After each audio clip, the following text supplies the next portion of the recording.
The cop moved along the street looking strong and important. This was the way he always moved.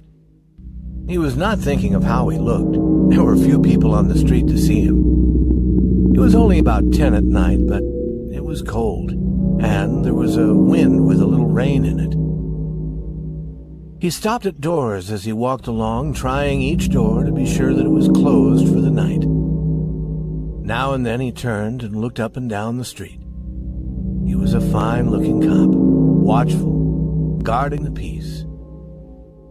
People in this part of the city went home early. Now and then you might see the lights of a shop or a small restaurant. But most of the doors belonged to business places that had been closed hours ago. Then the cop suddenly slowed his walk. Near the door of a darkened shop, a man was standing. As the cop walked toward him, the man spoke quickly. "It's all right, officer," he said. "I'm waiting for a friend. 20 years ago, we agreed to meet here tonight. It sounds strange to you, doesn't it? I'll explain if you want to be sure that everything's all right. About 20 years ago, there was a restaurant here where this shop stands. Big Joe Brady's restaurant. It was here until 5 years ago," said the cop. The man near the door had a colorless, square face with bright eyes and a little white mark near his right eye. He had a large jewel in his necktie. 20 years ago tonight," said the man, "I had dinner here with Jimmy Wells. He was my best friend and the best fellow in the world. He and I grew up together here in New York, like two brothers. I was 18 and Jimmy was 20. The next morning, I was to start for the West. I was going to find a job and make a great success. You couldn't have pulled Jimmy out of New York. He thought it was the only place on earth. We agreed that night that we would meet here again in 20 years. We thought that in 20 years we would know what kind of men we were and what future waited for us." "It sounds interesting," said the cop. "A long time between meetings, it seems to me.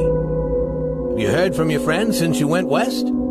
"Yes, for a time we did write to each other," said the man. "But after a year or two we stopped.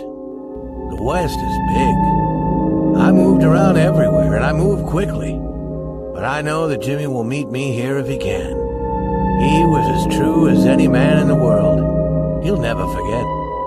I came 1,000 miles to stand here tonight, but I'll be glad about that if my old friend comes too." The man waiting took out a fine watch covered with small jewels. 3 minutes before 10, he said. "It was 10 that night when we said goodbye here at the restaurant door." "You were successful in the West, weren't you?" asked the cop. "I surely was. I hope Jimmy has done half as well. He was a slow mover. I've had to fight for my success. In New York, a man doesn't change much. In the West, you learn how to fight for what you get." The cop took a step or two. "I'll go on my way," he said. "I hope your friend comes all right. If he isn't here at 10, are you going to leave?" "I am not," said the other. "I'll wait half an hour at least. If Jimmy is alive on this earth, he'll be here by that time. Good night, officer." "Good night," said the cop and walked away, trying doors as he went. There was now a cold rain falling and the wind was stronger. The few people walking along that street were hurrying, trying to keep warm. At the door of the shop stood the man who had come 1,000 miles to meet a friend. Such a meeting could not be certain, but he waited. About 20 minutes he waited, and then a tall man in a long coat came hurrying across the street. He went directly to the waiting man. "Is that you, Bob?" he asked doubtfully. "Is that you, Jimmy Wells?" cried the man at the door. The new man took the other man's hand in his. "It's Bob! It surely is! I was certain I would find you here if you were still alive. 20 years is a long time. The old restaurant is gone, Bob. I wish it were here, so that we could have another dinner in it. Has the West been good to you?" "They gave me everything I asked for." "You've changed, Jimmy. I never thought you were so tall." Oh, I grew a little after I was 20. Are you doing well in New York, Jimmy? Well enough. I work for the city. Come on, Bob. We'll go to a place I know and have a good long talk about old times. The two men started along the street arm in arm. The man from the west was beginning to tell the story of his life. The other, with his coat up to his ears, listened with interest.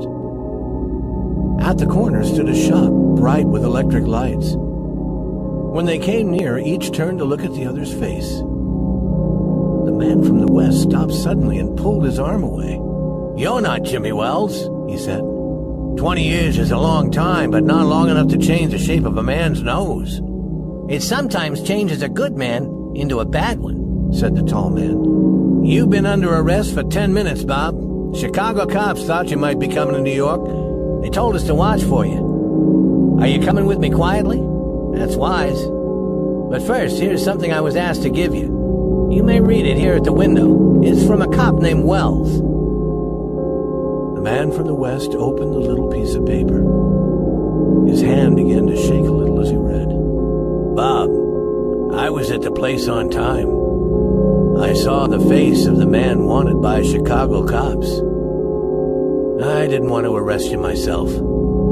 So I went and got another cop and sent him to do the job. Jimmy.